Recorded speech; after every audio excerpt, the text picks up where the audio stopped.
Greatness of faith and devotion. Let there be quite a large gathering of people before me singing bhajans, and then let there be someone in some unseen and remote corner sweeping the floor or cleaning the bathroom with full faith and devotion. I will be directly seeing him and knowing his devotion.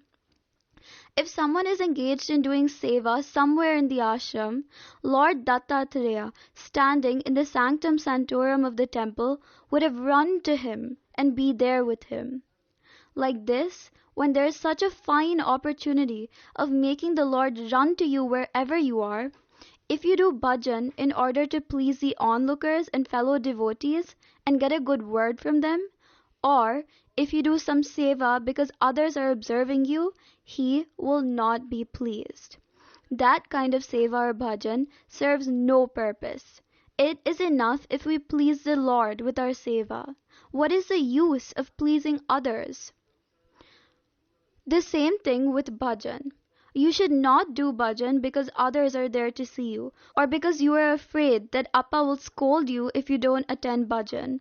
You should in fact eagerly look forward to bhajan time.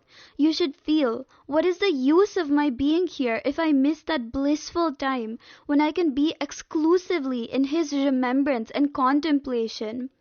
You should crave and yearn for that upsurge of noble and godly feelings and emotions that erupt inside you when you are singing bhajans with full faith and devotion. You should always be remembering that line in the song which says, "Guru is watching you, my dear sister. Tread your path with fear and devotion in your heart." If such a devotee, full of faith and devotion, comes to me, it is only then that I feel, let him be here for some more time. On the other hand, if someone comes here desiring I should talk to him only, and that I should give all my attention to him only, then I purposely keep him at a distance from me. I don't do this out of dislike or hatred towards him. I do it to free him of that bad trait in his character and mental makeup. In whatever work a devotee is engaged in, he should have firm faith and devotion to the Guru and do the work with all sincerity and enthusiasm. He should also have an intense feeling within himself that he will strictly follow the dictates of his Guru at any cost. If he does his Guru Seva in this way, that will be superior even to the Samadhi state. See the fun. Having listened to someone describing me as the living God in human form, some devotees come to me and repeat parrot-like that I am really God to them. What is the use of doing like this? Don't I know what their real feelings are about me? Before leaving the ashrama for their place, some people come to me and ask me when they should come again. I tell them to come on such and such a date, and they don't come.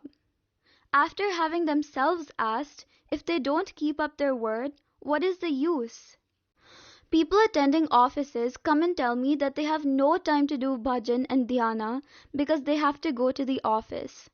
I tell them just to write the name of their favorite deity once, before they begin their work in the office after marking their attendance, and again once in the evening before they leave their office. If they take this seriously and go on remembering that they have given their word to their Guru and should not therefore fail to do this at any cost, this in itself will become more than dhyana. I will not have told them either difficult or impossible things to do.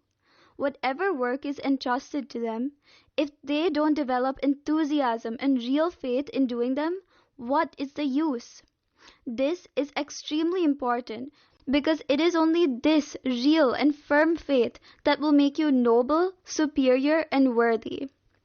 If, by chance, you cannot succeed in performing the allotted work in the very first instance, if you go on trying again and again with real faith and devotion, it becomes easy. If one begins feeling that I have done so much seva, that I am doing so much bhajan, then their ego or I feeling persists in them. Any work you do, it should not just be for your own satisfaction and enjoyment. There must be real devotion in that. you should have firm and real faith in your Guru's words. That will make you noble and superior. God, in the beginning, will give freedom and opportunity to the devotee to test him. Even if the devotee says, if you are God and if you really exist, even as I am sitting here, let this happen, or you should show me this, etc., he will submit himself willingly to all such tests. But gradually afterwards, he will begin testing the devotee to confirm whether his devotion to him is real and is growing. A sincere and real devotee, if he develops intense faith in Guru's words, even if he has not exerted himself very much in doing puja, bhajan, dhyana, etc., his heart will soon become filled with bliss as if he has really done all such rigorous spiritual practices over a long period. There will be no room or scope for talk, discussion, or anything there. This is because his sense organs, mind, intellect, etc. will not be functioning then. In such a heart, Guru will be shining resplendent all by himself. Lord Datta, by shaking and making such a devotee's heart absolutely pure, will himself fill it with pure bliss and joy. That the devotee comes to be possessed with such pure joy and bliss is itself a clear proof that he has attained God's grace and blessings. If the devotee continues to have the same faith and devotion in the Guru continues to keep him in this superb, blissful state. Continuing to experience this blissful state, one should attain mukti or liberation even while living in this very life itself. It is not just for fun or show that devotees, saints, and ascetics in the past underwent extremely difficult and hazardous tests. They did not attain liberation after they left their bodies. They had got it long before, even while living. After attaining permanent bliss and liberation, their bodies continued to live for some more time, that's all. As for example, a potter rotates his wheel to give proper shape to the pot. After giving it the required shape, he lifts the finished pot out of the wheel and pays no attention to the wheel till he wants to use it again. Even then, the wheel continues to rotate for some more time till it loses the momentum it had received from the potter. Just like this, even after God has accepted the devotee and made him his own, he continues to live for some more time, harming no one or giving no trouble to anyone. However, God would have made him his own long back.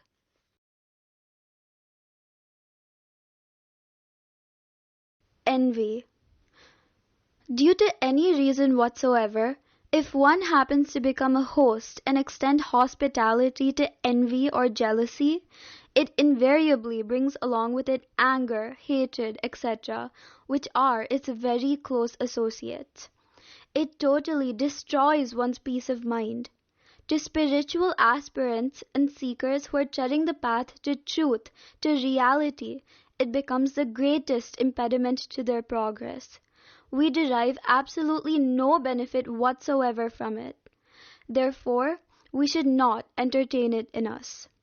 Suppose we become jealous of someone and begin disliking or hating that person. Nothing bad happens to him because of our hatred, but we suffer intensely because of our jealousy and degrade ourselves utmost. If someone happens to be friendly and affectionate to the person we envy, we begin hating that gentleman also. Like this, gradually, we unknowingly slide down to very low depths ourselves. Even in a place like an ashrama, where due to God's grace, sacred and holy atmosphere abides, our mind gets flooded with unholy and disastrous thoughts due to our envy. The selfless seva we had rendered so far, the faith and devotion we had fostered and nurtured within us so far, all that will go down the drain and become sheer waste. An ashrama is a sacred and holy place. Everyone is free to love and revere the Guru here and develop deep and firm faith and devotion to him. That supreme truth alone becomes all important here. If anyone endears himself to the Guru, all other devotees should indeed feel very happy and joyous. They should emulate him and renew their sadhana with greater vigor and fervor, and endear themselves too to the Guru. Their desire to emulate and excel should become acute and intense. Instead of this, like a hungry cat cursing at the milk pot inside the net hanging from the roof, if they begin envying others, it is they who suffer, not others. Similarly, when envy overpowers us, we should fervently pray to Guru, O Lord, have mercy upon me, kindly save me from this envy which is consuming me in its flames. Sometimes we are not even aware that we are harboring envy inside us. When we find we cannot happily associate ourselves with others and enjoy doing seva, bhajan, dhyana, etc., we should know that envy, hatred, and other such exceedingly harmful qualities are dancing in frenzy within us. We can engage ourselves fruitfully in seva, bhajan, and dhyana only when we keep our minds absolutely pure from envy and its associates.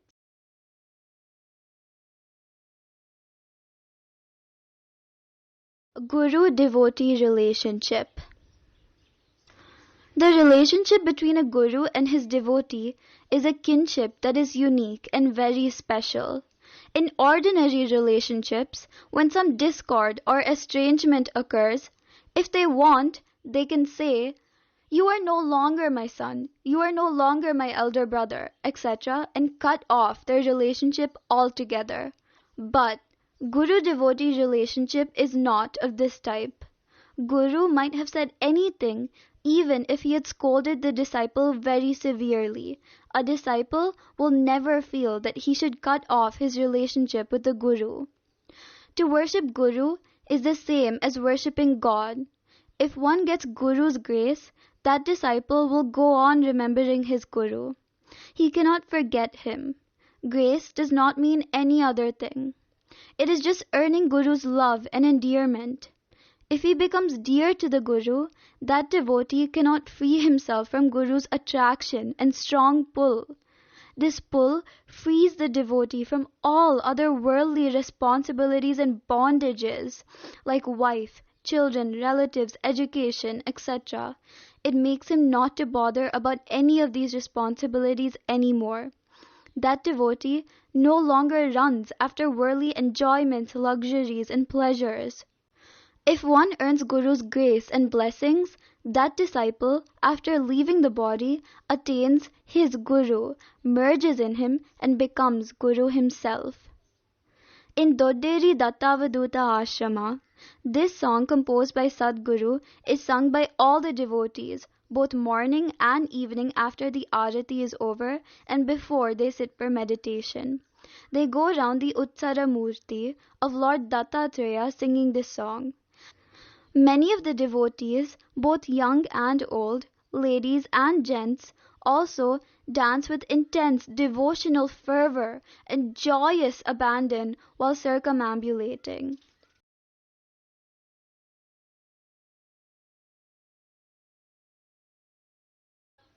Blessed have we become, O Guru. Blessed have we become, O Guru. Saying with devotion, Datta, we have become blessed. Datta digambara, Datta digambara, Datta digambara. Indulging in sin, we were like animals. But by your grace, we say Guru is Datta himself. Adoring you, Datta, singing and dancing, we rejoice. We do not know the Vedas, nor the Guru's teachings. Do not know yoga, nor the path to it. We can only utter, O Guru, O Datta. If we have you, we do not want anything more. If you do not love us, how can we survive?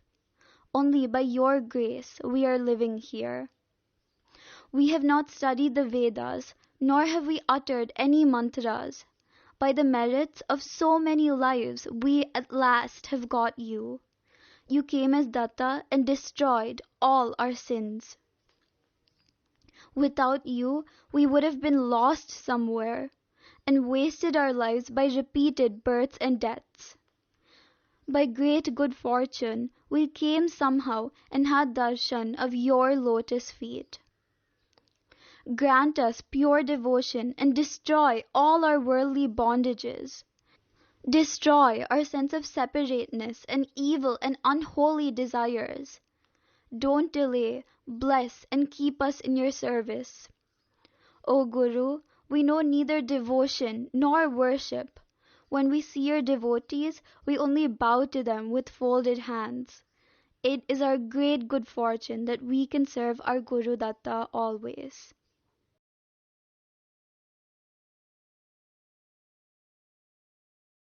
Temporary and immature renunciation. To one who has noble and virtuous qualities ingrained in him from his past lives, faith and devotion come naturally and effortlessly. In fact, he is born with these things. Such a person need not struggle much and engage himself in rigorous, tormenting, and prolonged spiritual disciplines. He would have done these already in his previous lives. But to one who in this life just begins to read the scriptures, to listen to Puranas, that are epics and other religious and scriptural texts, to ruminate over the contents of what he has read and listened, to know about God and his creation, to get convinced that they are all true, to feel the need of proper guidance from a competent guru, to go to him, to get convinced of the path to God shown by the Guru, to faithfully follow his guidelines. To such a one, deep and firm faith and pure and real devotion do not come so easily or early. This is because he will not get easily convinced that whatever the Guru is telling is really true, good, and extremely important. He will go on getting any number of doubts. He will have to clear all his doubts before he can progress further. The other person, on the other hand, who is born with good samskaras, that are noble and virtuous qualities from his previous lives, surrenders to the Guru without any hesitation whatsoever. He will not go on doubting and questioning his Guru's guidelines and teachings. He will soon plunge himself into real sadhana and begins doing puja, bhajan and dhyana with intense faith and devotion. Some people want to reach their goal immediately. In their haste and anxiety, they create unnecessary difficulties for themselves. They don't think calmly and deeply, using their power of discretion.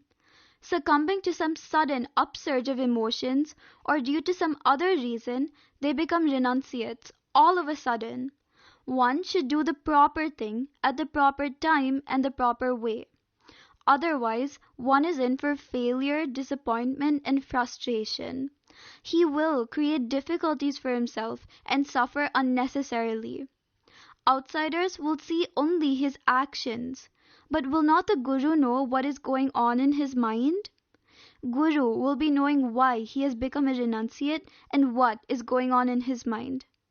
Some of them, after a while, may go back to their families or become ordinary worldly people again. One cannot be certain. But Guru will definitely not like such sudden and temporary renunciation.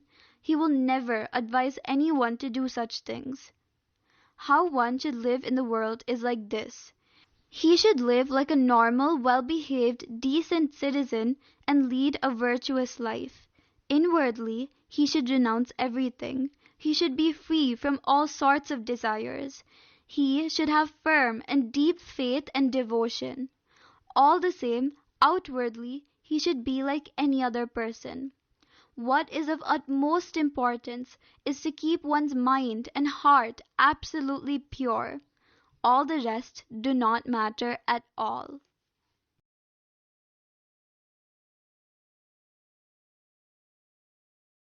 Datta, digambara.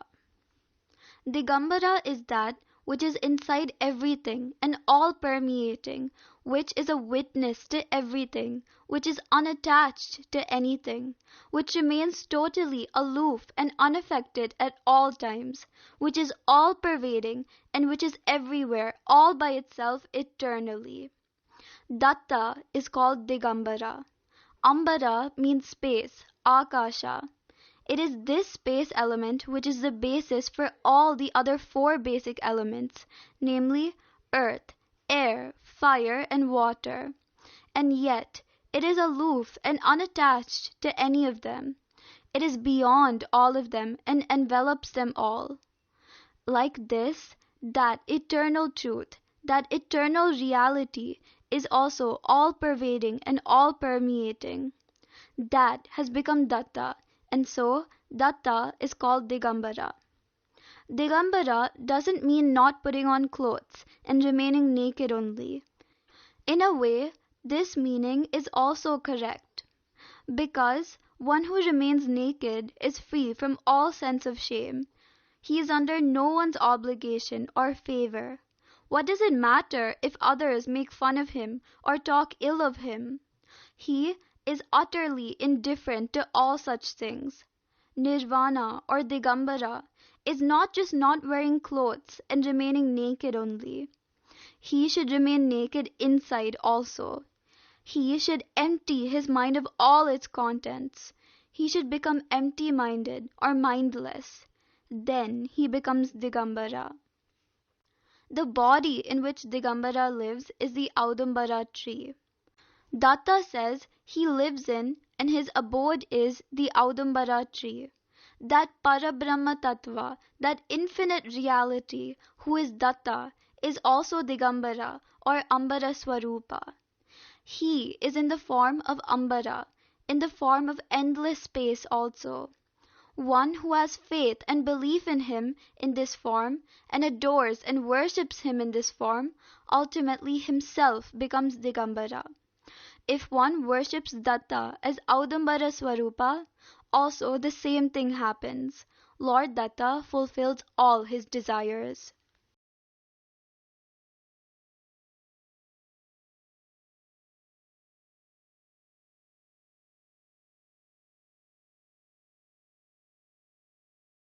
Guru's test. Some people, after reading Vedas, Shastras, Puranas, Upanishads, etc., feel that they have understood everything. They tell they are Advaitins, believers in nameless and formless aspect of God, which is the infinite reality. They proclaim all is that only, that infinite reality only. Datta will make such people worship and offer their prayers and salutations to every stone idol, to every sacred tree. There are others who have firm faith in idols, in God with name and form. They will worship and adore their idols and remain totally satisfied with this kind of devotion. They proclaim, this alone is the right path, this alone is sufficient. Datta will make them feel strongly that whatever they did was a colossal waste. It wouldn't have been a waste actually. Datta only means whatever you did all these days is enough. Henceforth, you worship and adore that unseen, infinite reality as it really is. Some will be telling, I am leading a truthful, virtuous, and exemplary life. I have never committed any sins. There is therefore no need for me to offer my adorations to any god. In reality, also, they will be good and pious people and would not have committed any sin. But a sort of sattvic ahankara, a sort of noble, good, and pious ego would have developed in them and grown to a great extent. Then, do you know what Datta will do? He will make them commit some sinful act. Now, who can see their huge load of grief and agony? The sin is of such a type that they cannot even share their grief with others also. Finally, in utter helplessness and desperation, he makes them pray piteously to him, O Lord, you are my only refuge, save me, please. Like this, God tests people. Suppose a child has dirtied and soiled itself. It would be blissfully unaware of it. Only the mother knows. She lifts it up and cleans it. In the same way, Guru washes the dirt and filth of his devotees. He does it once, twice, thrice. Then he tells them in soft words not to repeat the mistake. Even then, if the devotee continues doing it, then the Guru will not mind inflicting severe punishment to make him learn the lesson and mend his ways. One has to come to Datta some day or the other. He will not submit all people to his tests. Why should he? He won't. If he does it, people cannot bear it also. Only the jewel we want to buy, we will submit it to all kinds of tests. We will verify the purity of the gold by rubbing it against the touchstone, examine it in great detail, and only then buy. Do we do this to all the jewels in the jeweler's shop? No, we won't. Just like this, Datta also tests only those whom he desires to make like himself. The devotee thus selected by him is also extraordinarily lucky because he would soon be fulfilling the real purpose of his birth as a human being. While testing the devotee, he often makes the devotee feel that he is finished, that all is over with him. But he doesn't really harm him. Once the devotee learns the lesson and passes through the test, he makes him feel that nothing at all had happened to him. To some, mere darshana of the Guru and his touch is enough. All their problems will get solved and they will attain their goal. Whoever is able to see God in Guru, his problem is over. He will reach God and attain fulfillment soon. When such a devotee is sitting with the Guru in front of him will be telling other devotees to circumambulate the Audumbara tree, to bathe in the Krishna river, and such other things. The devotee, who is already seeing God in the Guru, will be wondering why, when the Guru is himself God, is he asking these devotees to do all these things? But the Guru does this to make them progress in their devotion, know and experience the greatness and glory of the Guru, and develop eyes that he can see God in the Guru. Every devotee does not possess such eyes, does he?